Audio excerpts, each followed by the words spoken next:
ሰላም ከመይ ጸንሖታ ፍትዋትን ክቡራትን ተኸታተልቲ ደደቢት ቲቪ ንሰዓት ዘዳለናልኩም ሓጸርትን እዋናውን ዜናታት ሒዝናልኩም ቀሪብና ኣለና ክትከታተሉና ዓድመናዩ ብቀንዲ ኣርእስተ ነጥብታቶም ክንፈልም ኮንግረስ ኣሜሪካ ንሰበስልጣን ኢትዮጵያ ኢላማ ዝገበረ ነቐፌታዊ እማመ ከም ዘተኣታተወ ተሓቢሮም ኢትዮጵያን ኤርትራን ናብ ልዕሊ ትግራይ ዝወልዖ ኩናት ዓለም ዘየቕለበሉ ህልቂት ከም ዘውረደ ሓድሽ ጸብጻብ ኣቃሊዑም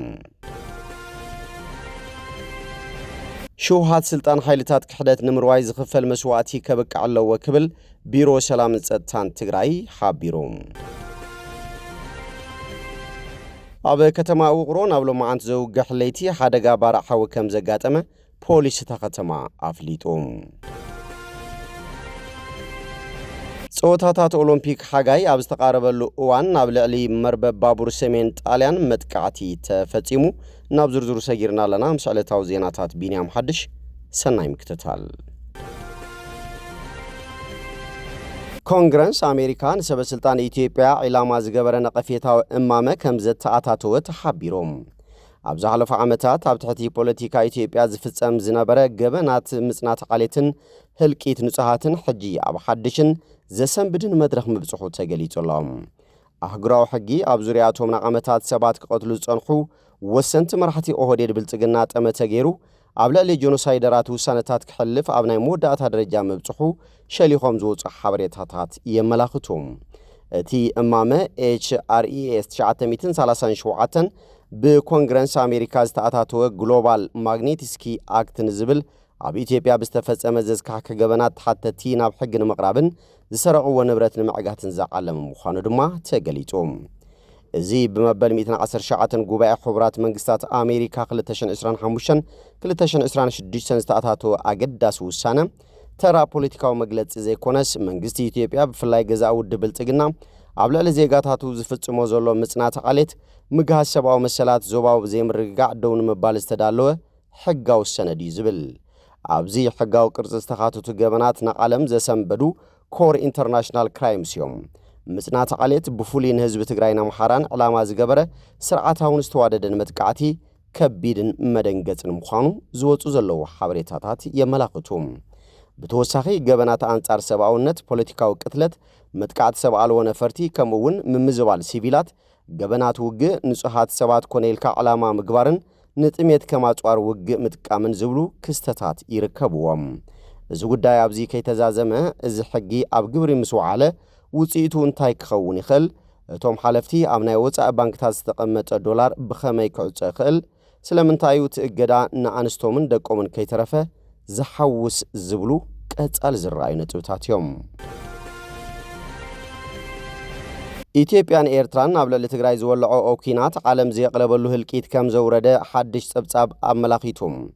ፓን ኣፍሪካን ኣጀንዳ ዝተባሃለ ኢንስቲትዩት ዘውፅኦ ሓድሽ ጸብጻብ ካብ 2013 ዓ.ም ጀሚሩ ኣብ ልዕሊ ትግራይ ዝተፈጸመ ኩናትን በሰላታቱን ዓይኒ እዝኒ ዓለም ዘየቕለበሉ ምንባሩ ገሊጹ እቲ ኢንስቲትዩት ንመበል 39 ጉባኤ ሕብረት ኣፍሪካ ጠሚቱ ኣብ ዘውፅኦ ጸብጻብ ኣብ ኣፍሪካ ዝፍጸሙ ግጭታትን ሳዕቤናቶምን እኹል ሽፋን ዓለም ለኸ ሚድያታት ከም ዘይረኸቡ እዩ ኣመላኺቱ ዓለም ለኸ ሚድያታት ንግዳያት ኩናት ዝህቦ ኣቓልቦም ሌላን ጉሌላን ከም ዘለዎ ዝጠቐሰ እቲ ኢንስቲትዩት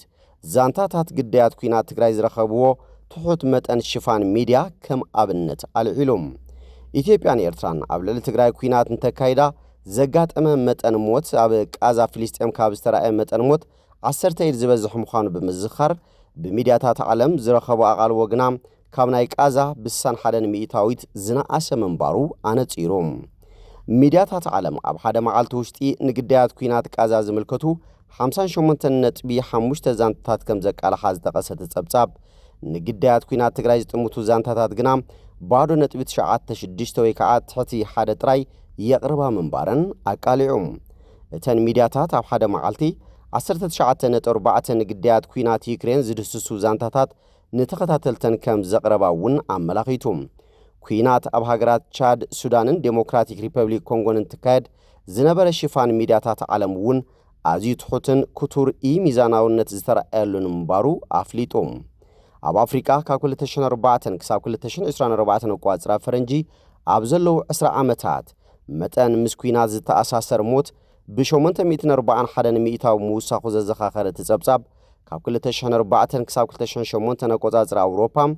44,000 ሰባት ምስኩናት ዝተኣሳሰር ሞት እንተጋጥሞም ካብ 2019 ክሳብ 2024 ነቆጻጽር ኣውሮፓውያን ኣብዘለው 4 ዓመታት ግና ህይወት 414,000 ሰብ ብሰንኪ ኩናት ምጥፍኡ ሓቢሮም ድሕሪ 1994 ነቆጻጽር ኣውሮፓውያን ዘጋጠመ ጆኖሳይድ ሩዋንዳ ፍጹም ኣይድገምን ይበሃል ዝነበረ መጽባዓ ባዶ ጭርሖ ኮይኑ ምትራፉ ዘረጋገጸ እቲ ኢንስቲትዩት ኣብ ምትራፍ ኩናትን ምንካይ ሳዕቤናቱን ሕብረት ኣፍሪቃን ዘርአዮ ዝሕታለ ግቡእ ዘይፈጸመ ትካል ክብል ነቒፍዎም እቲ ኢንስቲትዩት ዘውፅኦ ጸብጻብ ኣብታ መቐመጥ ዋና ቤት ጽሕፈቱ ዝኾነት ኢትዮጵያ ውሽጢ ዝነብር ህዝቢ ትግራይ እንትጭፍጨፍ እኳ ጽንቃቕ ኣልቦ ዘይሃበን ትርጉም ዘለዎ ስራሕ ዘይሰርሐን ክብል ንሕብረት ኣፍሪቃ ከሲሶም ለካቲት 7 ክሳብ 8 ዝካየድ መበል 39 ጉባኤ ሕብረት ኣፍሪቃ ጠሚቱ ዝወፀ ጸብጻብ ፓን ኣፍሪካን ኣጀንዳ ኢንስቲትዩት ሕብረት ኣፍሪቃ ቁልጡፍ ትካላውን ማሕበራውን ምስትኽኻል ክገብር ኣተሓሳሲቡ መጠን ምስኩናት ዝተኣሳሰር ሞት ብ841 ሚእታዊት ኣብ ዝወስኸሉ እዋን ዝካየድ እዚ ጉባኤ ብሸለልተነት ክሳለጥ ከም ዘይብሉ እውን እቲ ኢንስቲትዩት ኣጠንቂቖም ሕብረት ኣፍሪቃ መደበኛ ጉባኤኡን ተካይድ ዕላማታቱ ደጊሙ ንኽኽልስ ቅድም ሕደራ ሃገራት ኣፍሪቃ ንኽፍትሽ ፖለቲካውን ልምዓታውን ተሳትፎ መናእሰይ ዘደንፍዑ ጻዕርታትን ክገብርን ስግር ርእየቶ ዓለም ዝኾኑ ተተግበርቲ ስጉምትታት ንኸተኣታቱን እቲ ኢንስቲትዩት ጸዊዕሎም ሸውሃት ስልጣን ኃይልታት ክሕደት ንምርዋይ ዝኽፈል መስዋዕቲ ከብቅዕ ኣለዎ ክብል ቢሮ ሰላምን ጸጥታን ትግራይ ሓቢሮም ሰራዊት ትግራይ ምስ ዕስለናይ ውሽጥን ደገን ጸላእቲ ተኳሽሑም ንህልውና ህዝቢ ትግራይን ላዕላውነት ግዝኣታቱን ወሓዝ ኮይኖም ብሄራዊ ረብሓታት ህዝቢ ትግራይ ንምርጋጽ ኩላ ዓይነት መስዋዕትነት ዝኸፍል ዘሎን ብኩሎም ዓይነት ፈተናታት ኩናት ተፈቲኑ ዝሓለፈ ክብሪ ህዝብን ብሄራዊ ኩርዓትን ዝተጎናጸፈ ናይ መኸተ ሓይሉ እዩ ዝበለ መግለጺ ቢሮ ሰላምን ጸጥታን ትግራይ ድሕሪ ዝኹሉ ፈተና ክፍጠር ኣብ ዘይግብኦ ኣፈላላይ ብምፍጣር ሕዱር ቂም ዝቋጸሩ ኃይልታት ክሕደት ናይ ስልጣን ሸውሃቶም ንምርዋይ እቲ ኣብ ሓደ መትከል ተሰሊፉ ብሄራዊ ቅያስ ሰርሐ ሰራዊት ብስም ሓራ መሬት አንጻር መስዋዕቲ ዝኸፈለሉ ዕላማ ተሰሊፉ ግዳይ ትርጉም ኣልቦ መስዋዕትነት ይገብርዎ ከም ዘለው ኣመላኺቶም ክብሪ እዚ ሰራሐ ቅያስ ሰራዊትና ዘራኽስን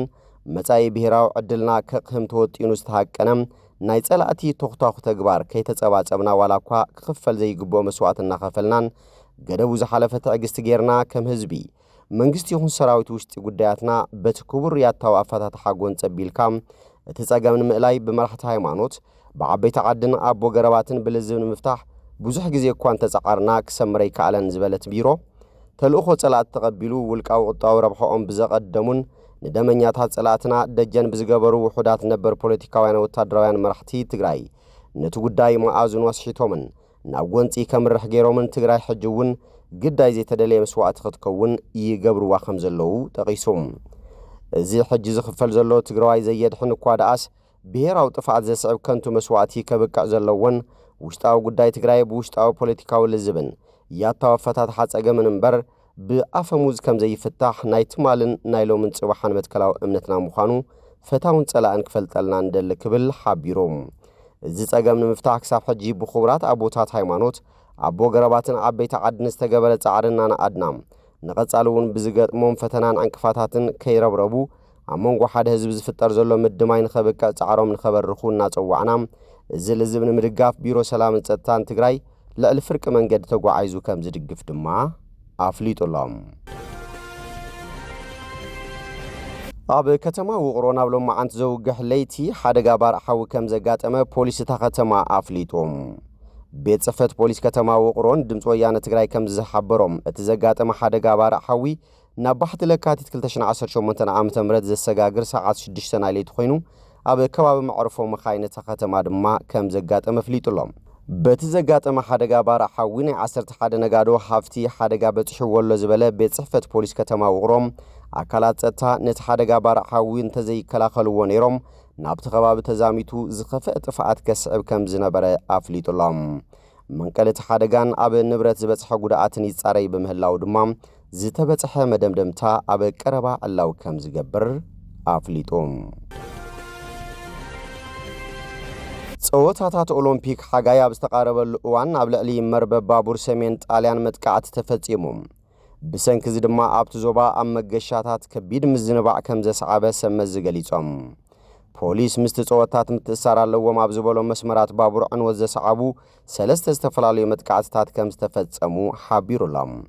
ብፍላይ ኣብ መንጎ ቦሎኛን ቬኒስን ኣብ ዝርከበ ትሕተ ቅርጺ ባቡር ዘጋጠመ ባርዕ ክሳብ 2 ሰዓትን ፈረቓን ዝወስድ ምድንጉያት ከም ዘሰዓበ እዩ ፖሊስ ገሊጾም ሚኒስትሪ መጓዓዝያ ጣልያን ነቲ ፍጻመታት ከቢድ ሽርሒ ክብል ገሊጽዎም ኣብ 2024 ቋጽራ ፈረንጂ ኣብ እዋን ኦሎምፒክ ፓሪስ ንዝተፈጸመ ዕንወት ዘንጸባርቕ እዩ ክብል እውን ገሊጾም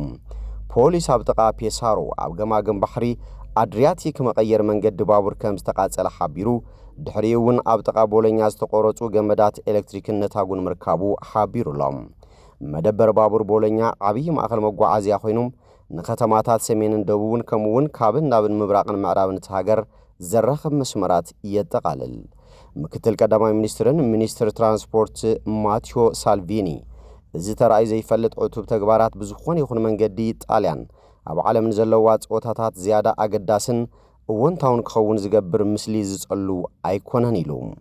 ወሃብ ቃል ፖሊስ ኣቀዲሙ እቶም ፍጻመታት ይምርመሩ ከም ዘለውን ሓላፍነት ዝወሰደ ሰብ ከም ዘየለን ገሊጹ እዩ ሳልቪኒ ነቲ ፍጻመታት ምስቲ ኣብ ፓሪስ ተኻየደ ሓጋይ ኦሎምፒክ ነጻጺርዎም ኣብቲ እዋን እቲ ሽርሕታት ኣብ መርበብ ባቡር ፈረንሳይ ጉድኣት ከም ዘሰዓበ ይዝከር ምስ ፍጻመ ፈረንሳይ ብተግባርን ግዜን ተመሳሳልነት ኣለዎ ክብል እቲ ምክትል ቀዳማይ ሚኒስትርን ሚኒስትር መጓዓዝያን ንኤኤፍፒ ተዛሪቦም እቲ ኣብ ቦሎኛ ዝርከብ ብመንግስቲ ዝውነን ቁልጡፍ መንገዲ ባቡር ንግዚኡ ተዓጺ እኳ እንተነበረ ቀዳም ድሕሪ ቀትሪ ግን ትራፊክ ናብ ንቡር መሊስዎሎም ስነ ስርዓት መኽፈቲ ውድድር ኦሎምፒክ ሓጋይ ዓርብ ምሸት ኣብ ከተማ ሚላኖ ኣብ ኮርቲናን ካልኦት ክልተ ቦታታትን ተኻይዱ ሚላኖን ኮርቲናን ካብ ቬኒስ ብባቡር ክበጽሓ ዝኽኣላ ከተማታት እየን ፍጻመታት እቲ ውድድር ኣብ ሰሜናዊ ጣልያን ኣብ ኣኽራናት ኣልፕስን ዶሎማይትን ሓዊሱ ኣብ ብዙሕ ቦታታት ድማ ከም ዝካየድ ተፈሊጡሎም እምበር ከስፍትዋትን ክቡራትን ተኸታተልቲ ደደቢት ቲቪ ነሰዓት ዘዳለናልኩም ዜናታት ነዚኦም ይመስሉ ስለት ምክታልኩም ኣመስጊና ብኻልኦት ሳብ ንራኸብ ሰሰናይና ኣኹም